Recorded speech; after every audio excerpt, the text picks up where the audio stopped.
Himoyatbek, marhamat, sizga navbat beramiz.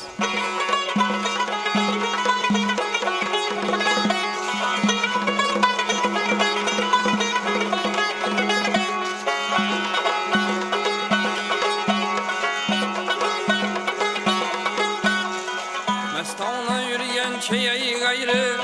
yurtlarda yurtlarda yurtlarda ölüp özken öz yurtundan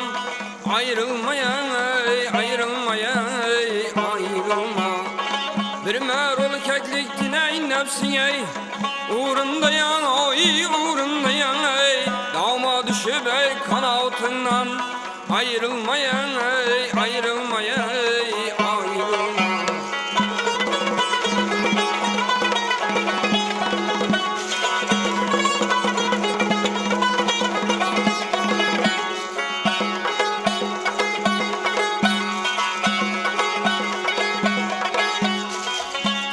Tevekkelete hak eyleyen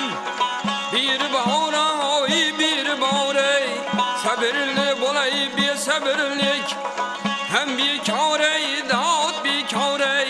her yerde ünseniz ey nesibeyiz bağıra yere bağıra dağ bolay devey izzetinden ayrılmayan ayrılmayan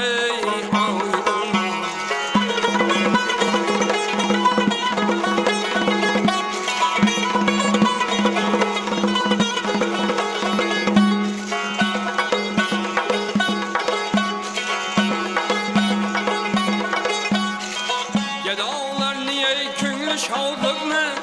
ister ey Davut ister ey ahmaklar niye köngülü düşmanlı dostlar ey Davut dostlar ey bir kaldırlar ey yalan ey sözün nirastar ey Davut rastlar ey kadrin bilgen ey ülfetinden ayrılmayan ey ayrılmayan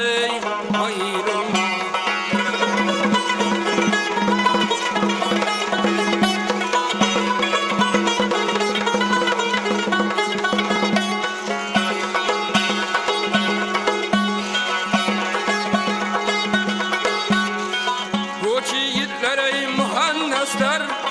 Naçarlara naçarlar ey Kavmin yerini işin bolsa ey Kaçarlara kaçarlar ey Sırrını paş kılıp eykin ey Açarlara açarlar ey Elim bir yen ey ustazından ayrılmayan ey ayrılmayan